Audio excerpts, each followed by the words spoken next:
Hi everyone, my name is Thomas. I am the co-chair of the Equall Conference from the Women in Business Club here at London Business School. And we're bringing you our flagship event virtually this year on the 4th and 5th of March. The pandemic has affected us all, but women have been hit particularly hard.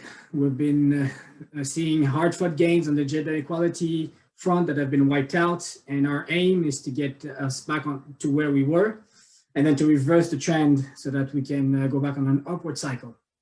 To do that, we'll firstly shine a light on how the pandemic has affected women particularly, and then we'll explore what constitutes good leadership in the new normal. Through our panels and our workshops, we'll give our attendees the tools and the inspiration they need to take action in their day-to-day. With the virtual event, we're bringing you an exceptional lineup. We have 20 panels, we have 60 speakers, and we have 5 keynotes that are already confirmed, and there are more to come in the following days. This 21st edition is by far our biggest. It would not have been possible to bring you this much quantity and quality without the help of the entire LBS community. Today, I thank in particular the Entrepreneurship Club, with whom we built the entrepreneurship track. Today's moderator, Catherine Laren, helped us navigate the landscape, reaching out to speakers and building with us what has to be one of the best entrepreneurship events of the year. Catherine, working with you has been a pleasure, an inspiration, and an honor. I thank you. Of course, we couldn't bring you this event at such a bargain price without the help and support from our sponsors. Thank you. Your engagement for gender equality is heartening, and we look forward to making you proud with our event. We'll share with you in the chat the links and discount codes you need to purchase your tickets and attend this historical edition. But enough of that. We're here to talk entrepreneurship, and there is no one in our school better positioned to lead the conversation than our host, Catherine Laren. Thank you, Thomas, for that very, very kind introduction. And hi, everyone, and thank you so much for joining. I know many of you are doing block weeks, so you're totally fatigued from Zoom. So I hope you're not going to be a Zoomie tonight, and we can make this a little bit more fun, a little bit more interactive. And yes, this is another great kind of collaboration between the Entrepreneurship Club and the Women in Business Conference, which we hope to continue in many years to come. So what's the main topic? Well, it's actually how to get started as a student entrepreneur. What are the key challenges faced? And none of this kind of politically correct stuff. We want to hear the good, bad, and the ugly, everything that goes on beneath the bonnet.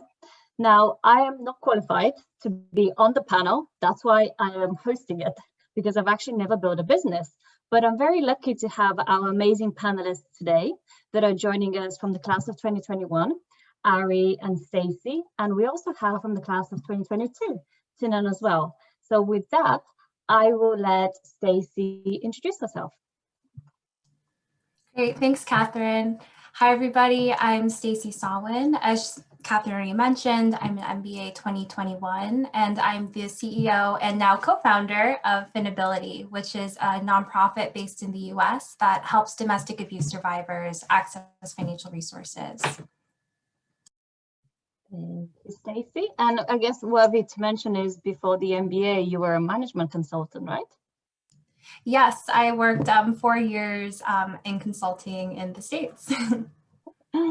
Ari, over to you, another management consultant.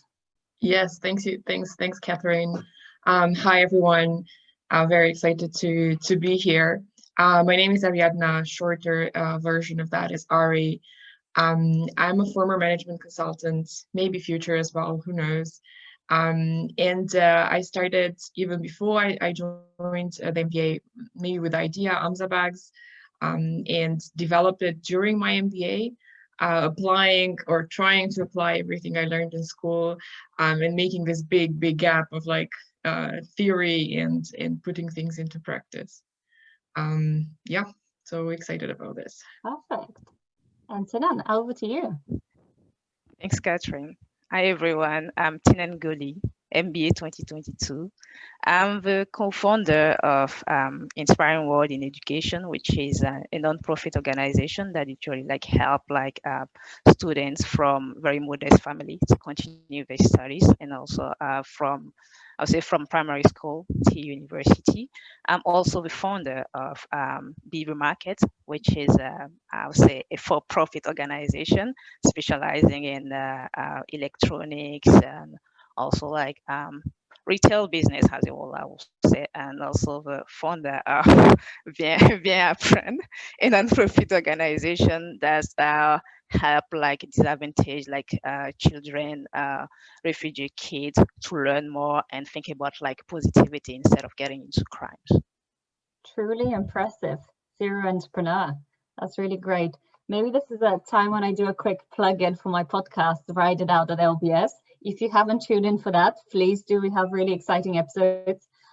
We did focusing on the startup sector and also VCs. But if you've listened to the podcast, you'll notice at the beginning, we always do a fun fact. So keeping true to traditions, I decided maybe we jazz this panel up a little bit because you might be all bored by now. So we're going to do a quick round of fun facts. So Stacey, you go first.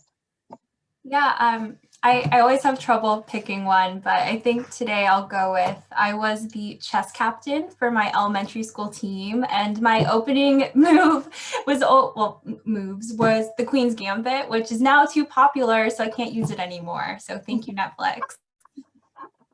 So you're saying the Netflix stole the idea from you, Stacey? Basically.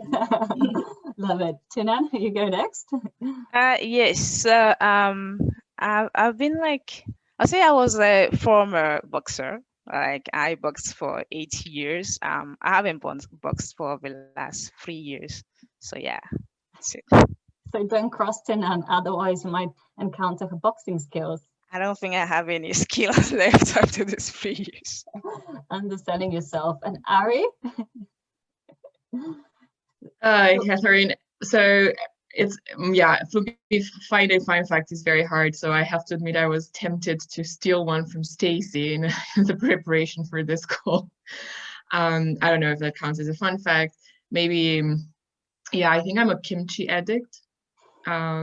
Nothing with addiction is fun, but just the object of my addiction probably is a bit unusual. So whilst we were brushing up on other skills during the lockdown, Ari was actually learning how to prepare pickled vegetables, right? And your remit is very broad. Yes. Okay, kimchi party at your place next time. But let's just dive into this discussion. I guess a lot of students are basically thinking about entrepreneurship. You know, tech is really popular and hot at the moment, but they seem to get a bit stuck with ideas. So it would be really interesting to hear, maybe starting with Stacey, how did you actually come up with the idea of Finability?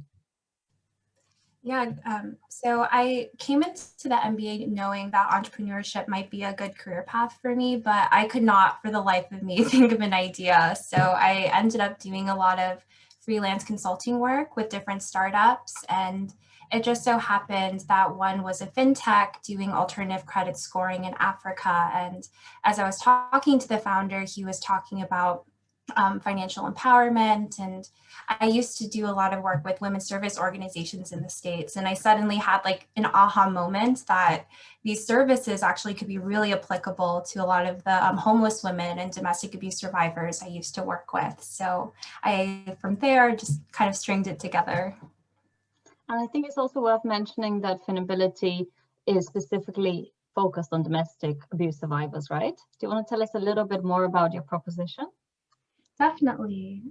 So I myself am a stalking survivor and can speak from experience, as well as many of the men and women I've met in my life, that it can be incredibly hard to leave a stalking or domestic abuse situation. And the number one reason that survivors are unable to leave is financial dependency. It's about 90% of survivors who are out that say the main reason they stayed was financial resources. So we're trying to really tackle that by reducing search costs and making it a lot easier to find resources that are not only easy for survivors to apply for, but also safe for them to apply for and use.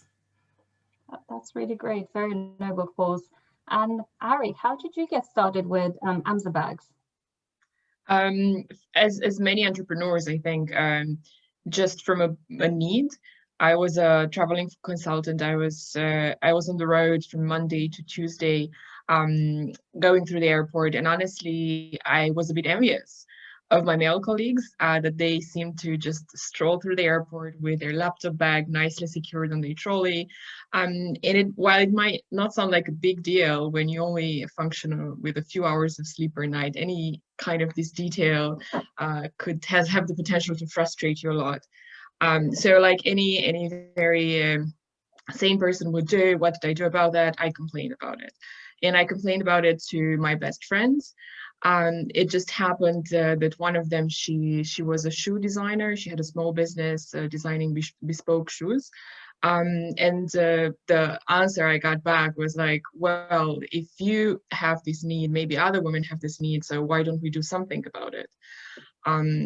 Did a quick research. There was actually not that many products on the market designed for women. So a laptop bag that is for women, that is both elegant, so you can take confidently to client meetings, but also it's functional. So when you kind of stuck under the seat in front of you, it has a top zipper, so it won't just spill all over.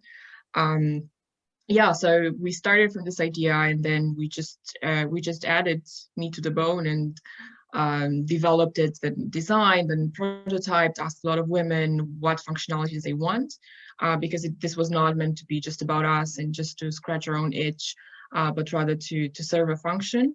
And then went into production and finally some marketing. But yeah, looking back, we did that way too late, but we can talk about this later.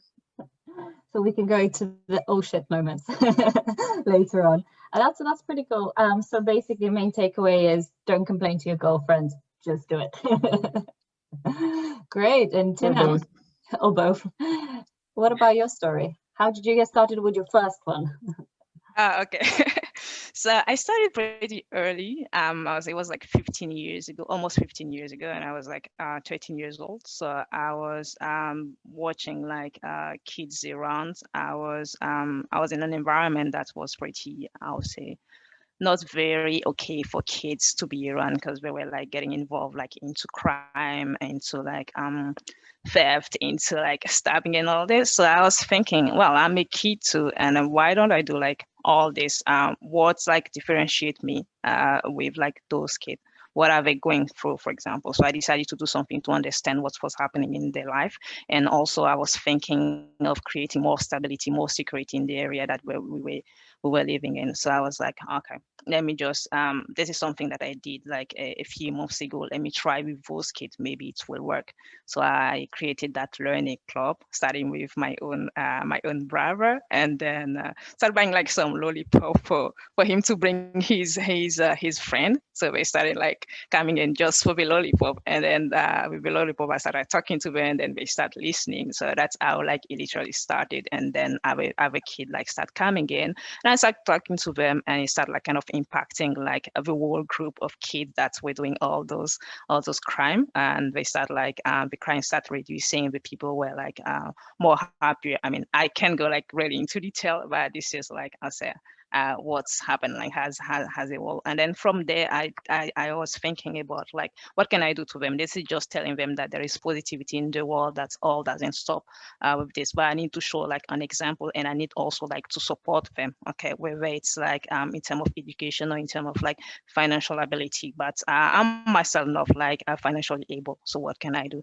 That's how like it went through like the second part of the business, that the second part that become like for-profit business, to help them like sustain themselves like financially, but also help like the community having like something to look for. So you basically used candy as an incentive. Yes. I love it.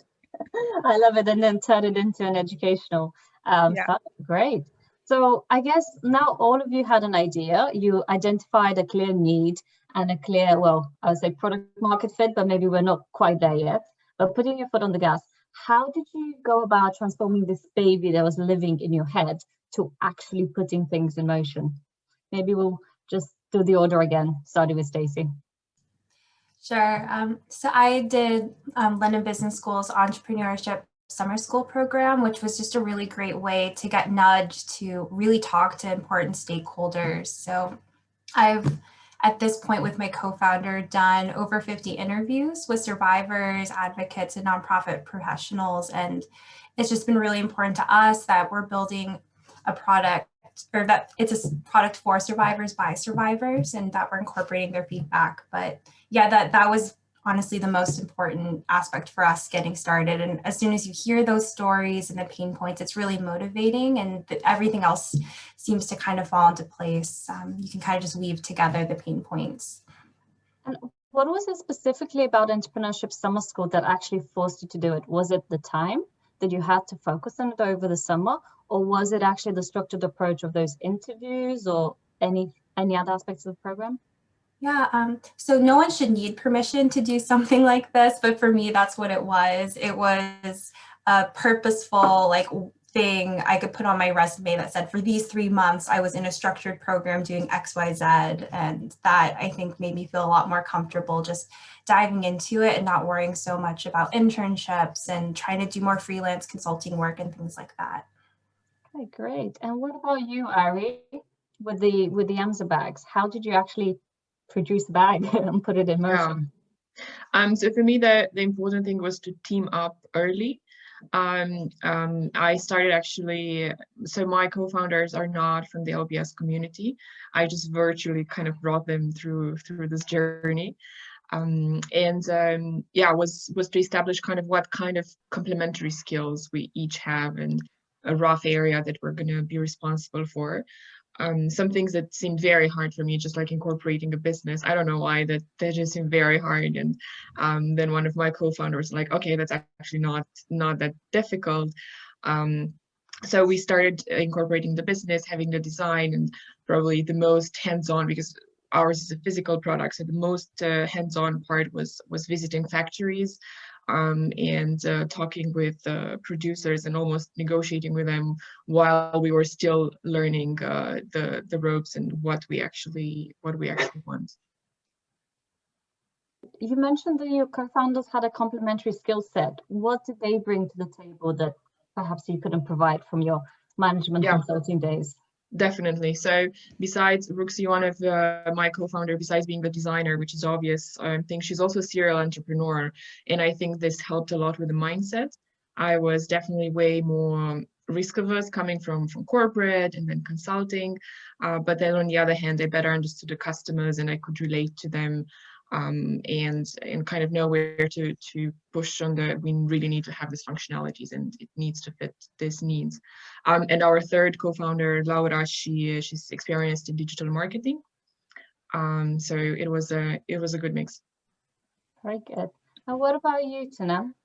How did you actually, apart from the lollipops, start implementing it? Well, so I'll say I just went with my gut, because the first thing was to actually do good. That was why I wanted to do it, do good. But then I started thinking long term. I was like, okay, this is just what's going on now. I have maybe 10 kids coming like every week, 15 kids. I can deal with 15 kids, but can I deal like with 20 kids, 25 kids? Do I have the resources? Okay, can I just do it in my parent house, or do I have to find like somewhere like a bigger place? So that's how like I reached out to a friend of mine. I mean, we were both kids, so it was difficult with the parent and all this. Reach out to a friend of mine and say, listen, there is this thing that I'm doing. I'm sure you've heard of it, but I would like to help. And I think that would be great, kind of at the same time explain my situation and all this. She was like, sure, let's do it. So I went to ask for like a few resources in terms of location, get like some classroom to get the kid in. So that's how we started. And for 15, we went to like 25, and we went to like 50, 75. Okay, we're like now 75. What can I don't have money. How can I like really buy like those lollipops now? 75 lollipops, 13 years old girl. What can she do? I was like, okay, so we need to think about like the financial side. So I said like going around, and I wrote like I will say like they call it proposal now, but I didn't call it proposal, and I was like, there's something that for people to help me out. So I started going around like kind of fundraising, those second hands, clothes, second hand stuff, and then I took them all, kind of share it with the kids, start like selling stuff around, got like a bit of money to be able like to take care of the kids, and that's literally how it went. From that small thing, it became like a bigger thing, doing like e-commerce on Facebook, started then started having like a lot of sales and a lot of like money, and the profit helped actually like build like the first shop. Then the profit of the first shop helped build like the second shop, and then we ended up with 10 shops, then like some restaurants, and then we use like this money to actually like accompany, like support those kids in their studies, but also for those who don't want to go to uni, it's usually helping them like training themselves to do something. And right now we've been able to help like more than 50 kids. Okay, from those who started like maybe 13 years ago, 50 has been helped so far. Some are in uni and others are working in the real life, plumber, mechanics, and all this. That's fantastic. So good days of hustling, self-funding, and actually front-loading a lot of the cash flow, asking your customers to fund your business. Great. You don't even need a business school education. You've got it. That's cool. There's a quote that I really love, actually, that ideas are not proprietary, but execution is. And we all know that we have a lot of shower thoughts and a lot of things we want to do, but actually getting things into motion and the execution. But execution is never smooth, right? There's a lot of roadblocks. So what were some of your biggest barriers to actually doing it, Stacey? Yeah, for me, I think there was imposter syndrome on two fronts. I think domestic abuse is just a really hard topic to talk about sometimes. And when you're dealing with survivors and advocates, you want to say the right things, and you think about that and put on top of that the political correctness of the US, and it just becomes like walking around landmines sometimes. So as I was thinking about how do I approach partnerships and users and have those conversations, I just felt very unqualified to do that. And I think too, sometimes like my experiences as a survivor are very privileged in comparison to many of the people I'm speaking with. So there's also that barrier. So I've been working on it through like doing advocacy trainings and honestly just doing it. I try to make sure I have a certain number of conversations every week with people that I'm uncomfortable talking to, and it has gotten easier over the months, though I have to say still something I have to work on moving forward. And there's of course the imposter syndrome on the other front that's I think more conventional of I've never been an entrepreneur before, like do I have what it takes? But I think on that front I've been really fortunate that there are so many phenomenal female entrepreneurs in the LBS community, and just getting to speak to them and hear their stories and get coached and sometimes comforted has been really helpful there. And just pick up on the point about, so you set yourself like a KPI of doing a certain number of survivor interviews a week. Do you have an accountability buddy that kind of keeps you accountable, or do you have like a tracker? I mean, how do you actually make sure that you do it? Yeah, so I'm actually quite hard on myself. So if I don't make a goal that I made to myself, I feel like I can't trust myself and it's a downward spiral. So I just don't do it. I am actually pretty good about keeping myself accountable. I just have to make sure I write it down. And then for accomplishments, sometimes I stick them on my wall. That's really nice. And what about with the imposter syndrome? Do you kind of listen to anything, any podcasts, or do you speak to anyone that just kind of helps you frame things in a different way? Yeah, the most grounding thing, honestly, is just talking to my family and just remembering where you come from.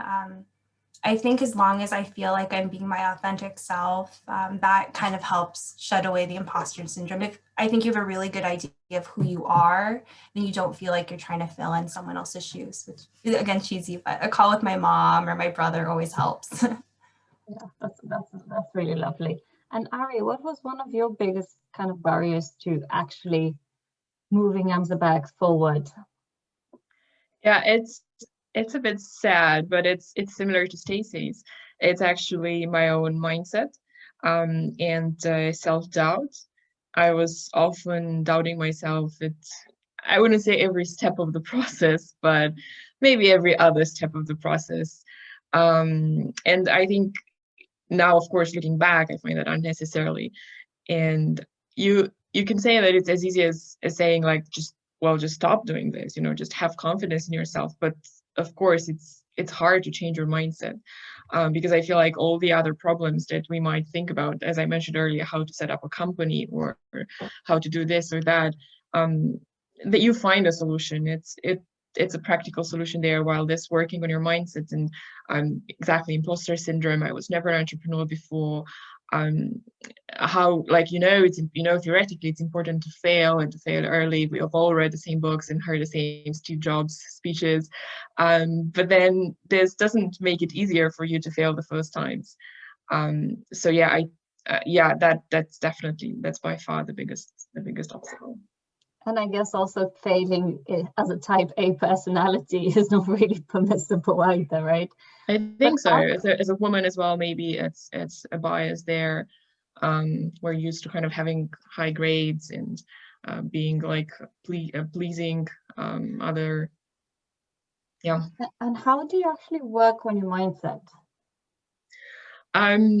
Yeah, probably that's a politically incorrect joke, but on this doubting thing, I'm sometimes wondering, like, does Trump ever doubt himself? Oh.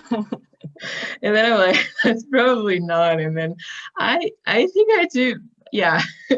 So I sometimes think about this extreme examples, but on a more serious or maybe helpful note, is just by doing it and saying that, I think, like, also again referring back to Stacey and how she keeps track with her goals, that she's the best accountability partner or the toughest. That's probably also for myself the worst case scenario. It's always worse. It's always in my mind than in reality. And then when something happened, I'm like, well, I acted in a good way. And then you just slowly build on that. But that's why it's important to start and put yourself into that position in the first place. That's great. I mean, I often use the example to myself, maybe not the extreme Trump one, but it's like, what would a guy do? And typically you're like, yeah, guys will do that. Not, there are gender differences when it comes to confidence and imposter syndromes. So that usually helps steady my mindset. Great. And what about you, Tinan? What are some of the barriers that you were facing to actually doing it? Well, I think as a kid entrepreneur, it was mostly like family and friends saying like, okay, you have like better things to do than doing what you're doing. You should focus on more important stuff. So it was my responsibility, I would say, to educate them on that, to tell them like the reasoning behind whatever I was doing.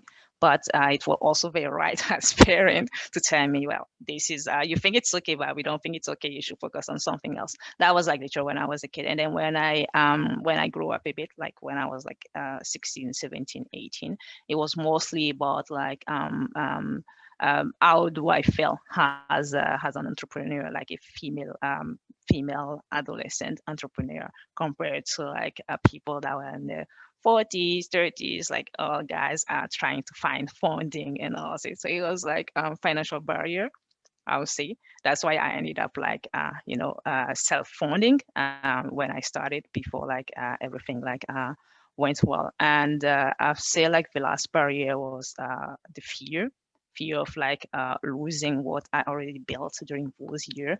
Okay, by also like giving the responsibility, kind of delegates, giving the responsibility of others to take care of like some part of a business. But I think I've overcome this fear, because right now I'm not the one running the business anymore. So yeah. I think that's a really interesting point you're making about the fear of losing it, which leads me nicely to my next question on the oh shit moment. I guess maybe a little bit more prevalent for the 2021s. When we think about recruitment, we think about steady paychecks, paying off the MBA loans, going into something that has predictability. Entrepreneurship is super risky, and obviously there's a lot of people saying your idea is not going to work. How do you go over this oh shit moment? Why am I really doing it? And how do you think about resilience in those moments? Stacey, sorry. Sure. So my oh shit moment was when I turned down my return offer for my old firm. I was a sponsored consultant, and I had made the mistake of sharing with my parents what the return package looked like. That was a huge mistake. I really wish I'd kept that to myself, but I calculated the opportunity cost, which was also a huge mistake, of how much money per day I wouldn't be getting. But at the end of the day, to really get through that, I think it's important to take both an emotional tact as well as a very logical tact.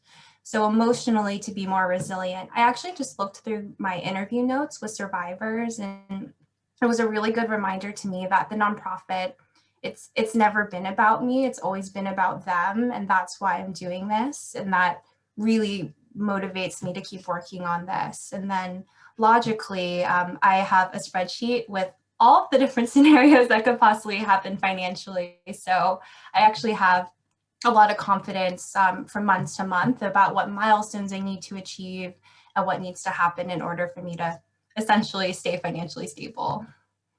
I love that. Different ways of using Excel models to get over oh shit moments. So you basically have a projection of your cash burn rate or that sort of thing. And then you've set yourself key KPIs that you need to be hitting until you get to the point where it's no longer, I guess, feasible for you to do it. Is that how you were thinking about it? Yes, that's exactly how I'm thinking about it. So there's the burn rate and runway of the nonprofit, and then there's my personal runway, which hopefully will stay lockstep, but we'll see. Okay, that's great. And you were very motivated by your mission, which is the main thing that was propelling you forward, right? Definitely.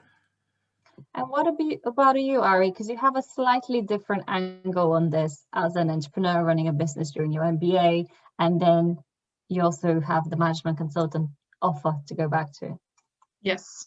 So for us, the whole MBA was a big test, a market fit test. And our oh shit moment came quite early. So after a long product development phase, we were finally ready to launch exactly when lockdown was announced. So our product was so positioned for travel, for going to work, at least commuting. And then not only that this was not a need, and it almost became like a taboo topic to, talk about like going to an office. Oh my God, who does that anymore? So our oh shit moment came early, and we wonder, like, does it even make sense to try this out? But then that's the moment when it was good to have friends and co-founders that I shared, similar to Stacey, although like our mission is not a humanitarian one per se, but I shared early why I'm into this, why do I want to do this. I really think that women deserve appropriate workwear.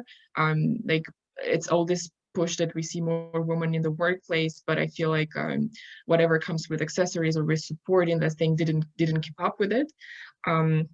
So I was reminded that fundamentally this didn't go away. It's just a phase. And back to the kind of the job before and after, and what it means for me right now.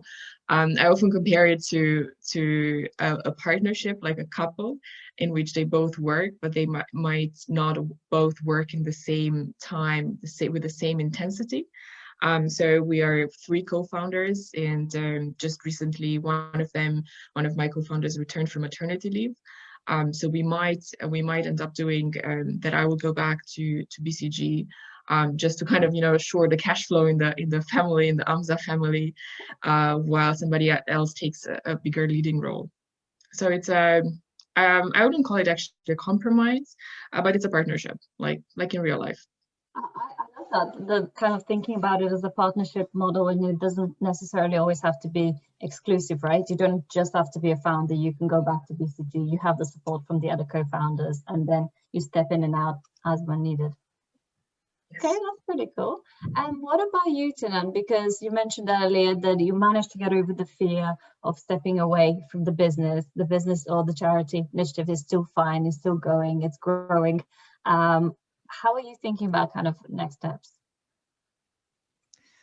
Well, so I will say like it's literally started like the situation where I decided to let Ava really run it was after like the civil war in 2011. So we lost like, I would say 70% of like our shop.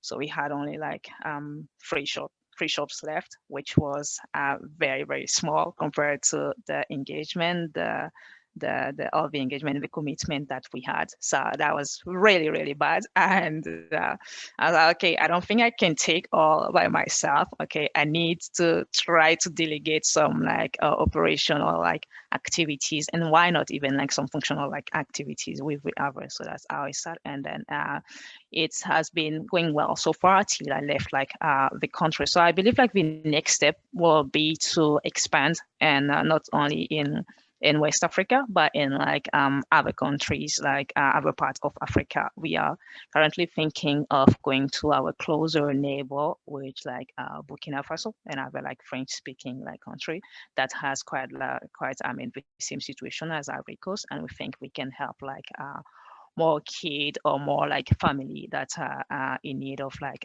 financial, educational like support there. So that's literally like the next step here. And are you planning to continue with this full time post MBA, or are you thinking about other opportunities as well?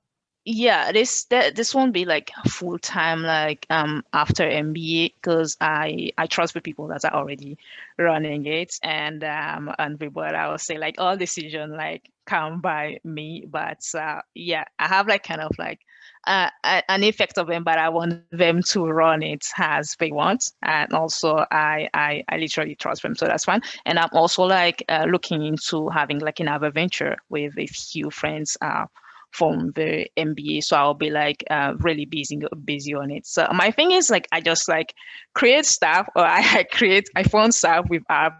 We kind of try to run it to a certain step, and then like kind of leave it forever like to running. But I want to still be in that area like VC entrepreneurship, but I'm not discounting like other interests. Okay, so you'll basically learn the art of delegation, which is pretty hard. Learning it. You're learning it. So we all have different kind of concept of a founder, right? We read all the newsletters, TechCrunch, Sifted. But what did you find some of the common misconceptions about starting a business, kind of the myths that you thought that weren't true as you started on your journey? Stacey? That's a really good one. I think one myth that I've heard a lot is that there's this like stereotypical entrepreneur. It's like your cocky white male with the vest. He walks into the room and does this amazing pitch, and everyone just immediately buys into it. And well, so it goes. With the Patagonia vest, right? It has to be Patagonia. Patagucci. Patagucci. Naturally. I shouldn't make fun of Patagucci though, since they make great hiking gear. But oh yeah, so I think that was a huge myth, and having been working on my startup for long enough now, I've really appreciated being able to be more authentic. I'm a little bit of a softer personality sometimes, and I've actually found that it's played really well with talking to potential sponsors and partners, just because it's really authentic, and that's been a huge relief to me, definitely. So basically, instead of copying what you think is a typical founder, you've just found your own style that you feel comfortable with. And by the sounds of it, it seems to resonate with a lot of people on the receiving end. Definitely. And I think it feeds into the mission and the purpose of your organization too, if that's a reflection of your passions and then your personality kind of as well. It just all fits together that way. Do you ever adapt your style a little bit depending on who you're speaking to? Yes. So one issue I do have is sometimes people I speak to want to really coddle me, and they'll say, oh, like, what a wonderful idea. What a great mission. That's so sweet, which can be great if I'm having a bad day, but it doesn't actually help the organization progress or me progress. So while it might give me a temporary emotional boost, it's not helping the longevity and success of me or the company. So I sometimes have to be a bit more stern and push back on compliments, which sounds ironic, to really get what I need. Okay. And what about you, Ari? Any kind of misconceptions that you had before actually starting Amazon Bags? Yes, a huge one is on the fact that if you want to start a business, it has to be that super burning idea that you feel like life doesn't make any sense and you have to mortgage your house to finance it and then beg investors to refinance it. And try to argue with them for a share, and then you have to IPO, of course, in just a couple of years. Obviously. Yes, and that's what's in the news. I understand why it's in the news. That's fine, but I think a lot of us have some ideas or just want to try out entrepreneurship, and they feel like there's this gap that they're not good enough because they don't have this.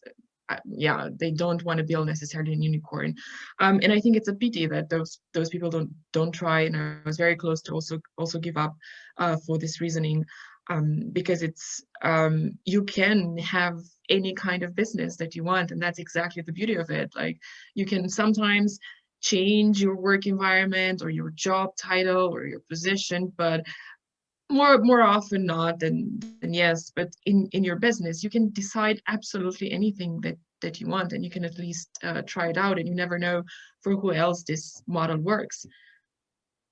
So yeah. A good thought popped into my mind. So a few weeks ago, I was listening to How I Built the podcast by Guy Raz, because I love, obviously, podcasts. And there was an episode on Spanx.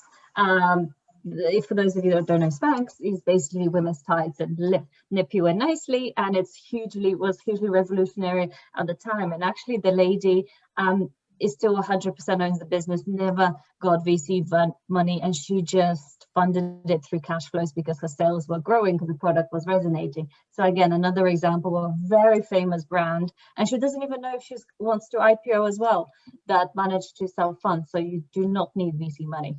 Yeah, exactly. And we should just talk more about different options and different business models than what we read in the news typically. And what about you, Tinan? A common misconception about starting a business? I think I will talk about like two misconceptions. First one will be like to be successful, like you need to have like large funding backing.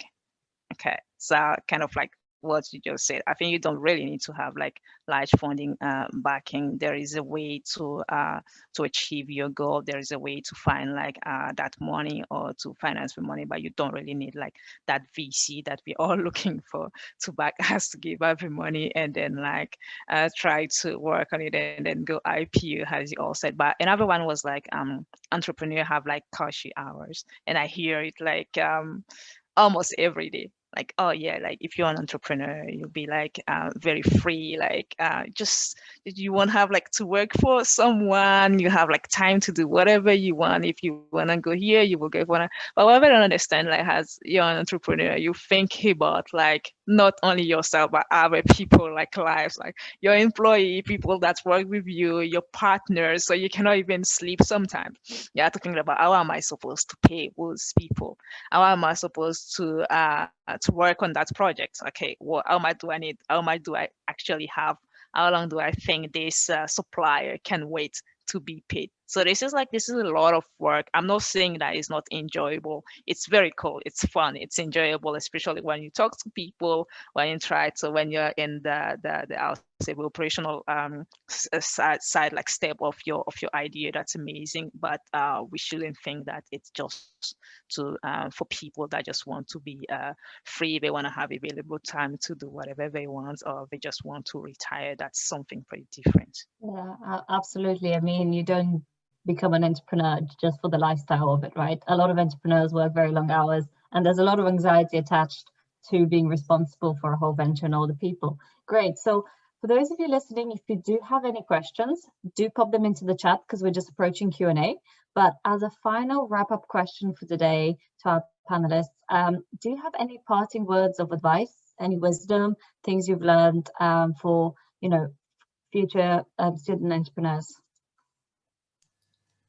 Yeah, I read this book, gosh, it's been like 6 or 7 years now, but Brene Brown's Daring Greatly. I know Daring to Lead is more popular now, but having like the courage to take leaps of faith and to be vulnerable, I think, is so important when trying to find an authentic career path for yourself that you can succeed at, that will be fulfilling, and where you can add value to society. So encourage folks to read that book, and also just to really take the time to think about, if you're not making a decision, really, I guess relate to anything, but career specifically, out of fear, and what your motivations and factors are. I love that. I love Brené Brown. And for those people that don't have the time to read the book, watch the TED Talk on Daring Greatly. She does a great TED Talk to kind of creative people. And in that, she does mention her imposter syndrome. She's very vulnerable about it, and also reserving seats for your critics. So you have to know that if you're in the arena fighting, she quotes Franklin Roosevelt, you will get criticized because you're doing something out of the ordinary, right? You're not sitting in the line, and you're always going to get critics. And she only listens to the critics if they're in the arena too. Otherwise, well, if you're shouting from the cheap seats, like in a football match, who should have done what, then she discounts it. I love it. I love it. Oh, that's great. Ari, parting words of advice. Yeah, I left all the previous advice. For me, I would say to look for partners early on, be them co-founders, mentors, board of advisors, or just peers, because these are the people that are going to be with you in the hardest moments.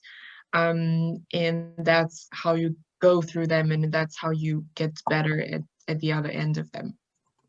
And that's it. That's great. Tian, over to you. Well, I think I'll go with the quote of like Albert Einstein that said, like, the intuitive mind is sacred gift and the rational mind is a faithful servant. I would say go with your guts. The gut instinct, like the instinct that you should never like ignore. Go with your gut. You might have like, you might thinking, oh, I want to do this, but I don't know if it's gonna work.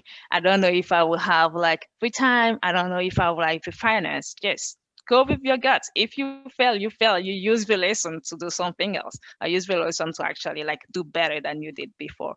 And also like maybe look for partner like earlier on. And when you're looking for partner, also like always think about your gut. Like use your gut feeling. I think that's the best advice that I can give.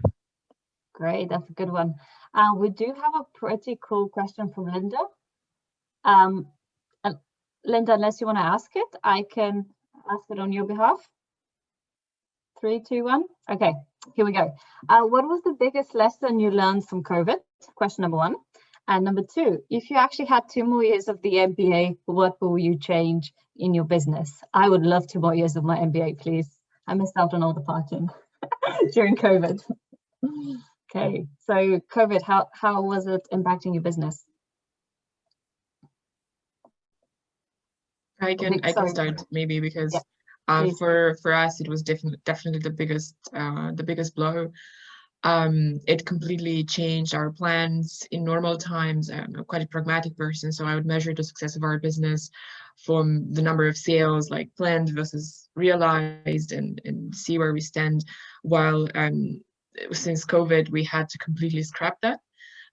Which was maybe now looking back, not necessarily bad. It allowed us to look for other KPIs, and most importantly, what did we learn in the meantime? How did we connect with our customers? We listened probably more carefully to the feedback we've got, to the customers we had, to their needs. So it changed us. I don't know the biggest lesson, maybe just to, the obvious ones, to be resilient and reinvent yourself. And that's it. And then for question 2, it depends if it's with COVID or not with COVID, because if it's MBA without COVID, probably I would just put everything on pause and just go back to traveling and partying. But if it's with to have more time to work on AMSA and continue this, I think I would leverage more how to do marketing and talk with more people about that. And Stacey, feel free to jump in if you have anything additional to add. So I'll say that COVID, because the business is in West Africa. Okay, so COVID actually got it like a few months after it started here, and then that's impacted like the purchasing power of the people in Ivory Coast. So our shops started seeing like declining like revenue of and all this, but people also like stopped going to school. The school were closed, so we decided to actually shift our activities. So instead of paying for the school fees, because we knew that they won't have to go to school, instead of paying for the accommodation, we started to help like families that were impacted by COVID that couldn't work because of COVID. So I would say the lesson there was to be able to adapt.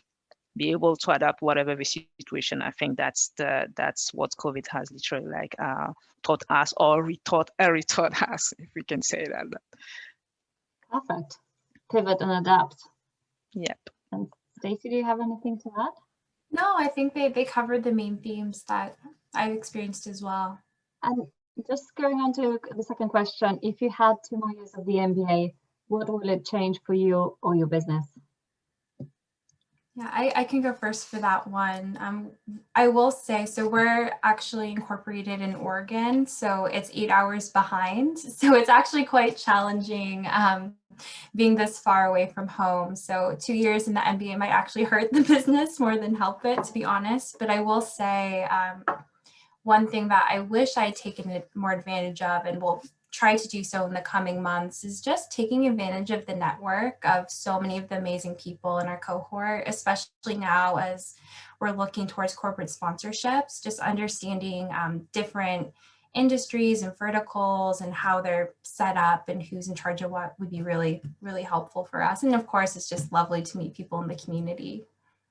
And just to add a quick plug-in on the network and how people can leverage it, we're publishing a founders book at LBS, which is very topical, which is basically all the founders that come out of the school the last 5 years. And it's literally like a book. You can search by sector, search by stage.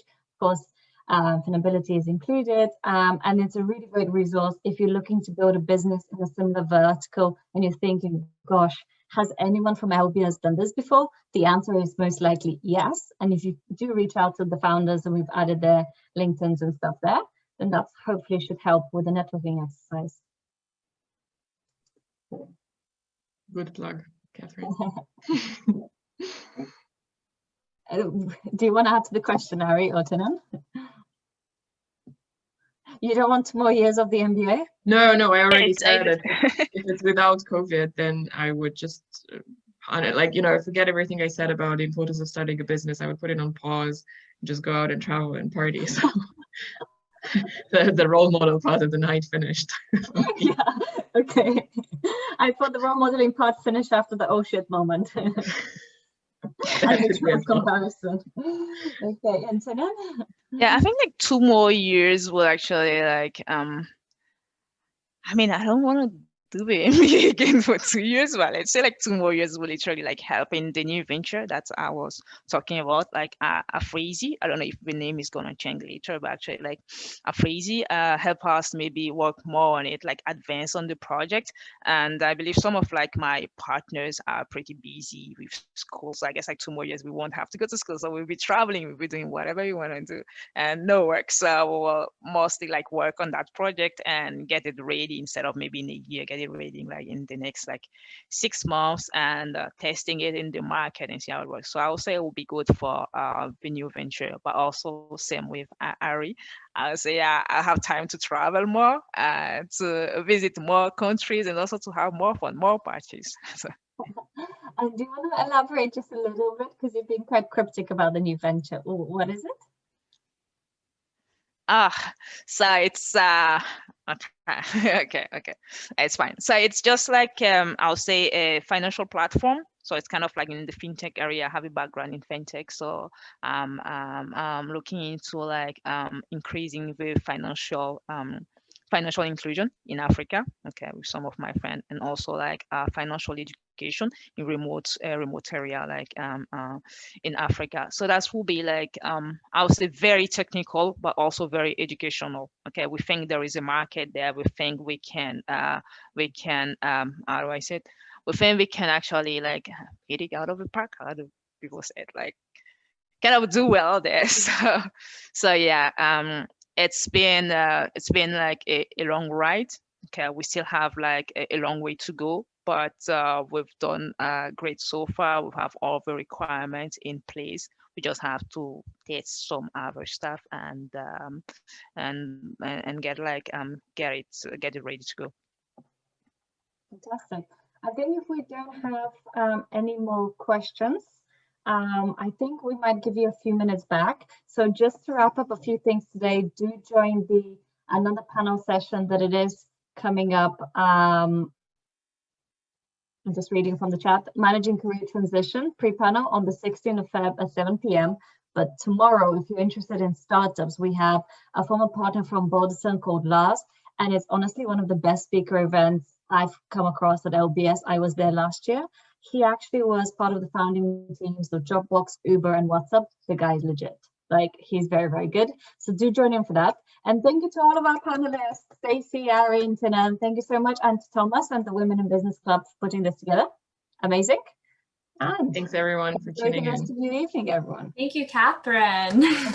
Yes, great Thanks. host, Catherine, as always.